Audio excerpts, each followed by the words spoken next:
choisi pour être pour lui un peuple spécial, plus que tous les peuples qui sont sur terre V, si n'attendez pas qu'il soit trop tard. Devenez membre de la chaîne Today et bénéficiez de réconfort et de soutien dans les moments difficiles. Cliquez sur le lien dans la description de la vidéo. Mardi 9 avril 2024 page 1 L'alliance de Dieu avec le croyant est basée sur une relation personnelle avec Christ. Cette relation est ce qui nous donne une perspective différente sur la vie et sur ce qu'est la famille. Frères, si en tant que croyants le sol tremble à cause des problèmes familiaux auxquels nous sommes confrontés, et si nous n'avions pas le Seigneur dans nos vies, qu'est-ce qui cause de grands ravages dans la vie familiale dans notre société? Le fait que notre société a remplacé la relation avec Dieu par des paramètres purement religieux. Le contexte actuel nous dit qu'il est bon d'avoir une religion, à condition que Dieu ne s'immisce pas dans la vie privée des gens. L'absence de Dieu dans la vie familiale a conduit de nombreux maris et pères à abuser de leur pouvoir et de leur autorité.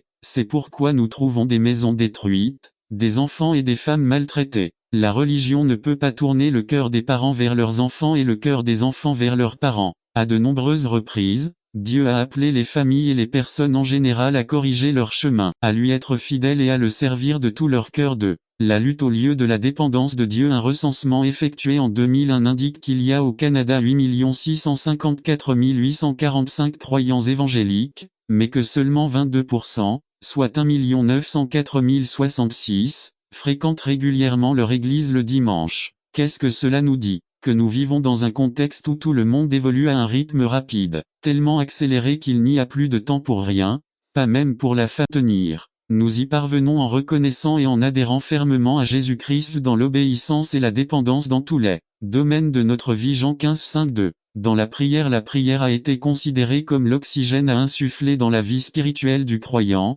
qui, lorsqu'il manque, commence à mourir, car sans communication, une relation meurt. Dans la Cénacle, les disciples ont persévéré unanimement dans la prière et en conséquence ils ont été remplis du Saint-Esprit. Actes 1, 14, dans Colossiens 4, 2 Paul nous exhorte et nous encourage à persévérer dans la prière et à y veiller avec action de grâce, c'est le moyen de rester connecté avec le Saint-Esprit. 3. Dans la parole Jacques 1, 25 il est extrêmement important de persévérer dans la parole car Jacques dit que nous le serons. N'attendez pas qu'il soit trop tard. Devenez membre de la chaîne Today et bénéficiez de réconfort et de soutien dans les moments difficiles. Cliquez sur le lien dans la description de la vidéo. Mardi 9 avril 2024 page 1 Béni dans ce que nous faisons, cela nous rappelle la même chose que Moïse a dit à Josué. Josué 1, 8 L'une des raisons pour lesquelles un chrétien ne prospère pas est parce qu'il ne prend pas en compte la parole dans aucune de ses décisions et ne persévère pas à lui obéir dans tout ce qu'elle nous commande.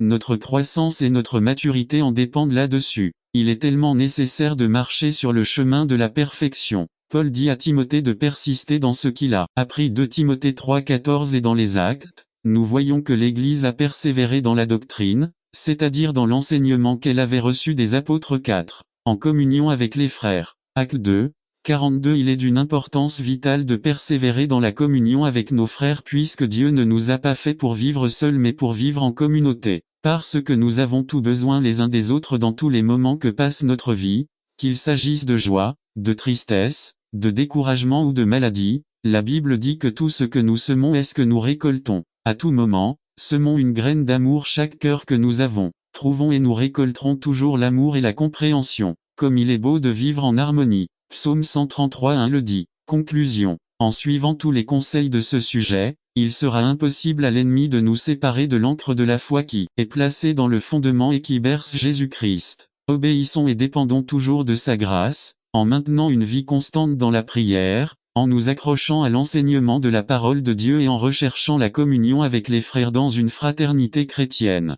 Nous vivrons une vie victorieuse et nous atteindrons la fin du chemin que nous avons commencé à parcourir et de l'entreprise que nous avons commencé avec Dieu aura une fin glorieuse car il est notre partenaire. N'attendez pas qu'il soit trop tard. Devenez membre de la chaîne Today et bénéficiez de réconfort et de soutien dans les moments difficiles. Cliquez sur le lien dans la description de la vidéo. Mardi 9 avril 2024 page 2 Où es-tu? Résumé. Les êtres humains continuent de pécher et de se rebeller contre la volonté de Dieu, c'est pourquoi nous continuons à subir les conséquences du péché en aidant. Ainsi, tout comme Adam et Ève étaient accablés de honte et de peur, les pécheurs d'aujourd'hui sont également accablés. Par Joshua Pinto. Où êtes-vous? Genèse 3:1-13 Nouvelle version internationale 1 Le serpent était plus rusé que tous les animaux des champs que le Seigneur Dieu avait créés, alors il demanda à la femme, est-il vrai que Dieu t'a dit de ne manger d'aucun arbre du jardin 2 Nous pouvons manger les fruits de tous les arbres, répondit la femme 3 Mais quant aux fruits de l'arbre qui est au milieu du jardin, Dieu nous a dit, ne mangez pas de cet arbre et n'y touchez pas sinon, ils mourront 4 Mais le serpent dit à la femme, ce n'est pas vrai, ils ne mourront pas 5 Dieu sait très bien que lorsque vous mangerez de cet arbre,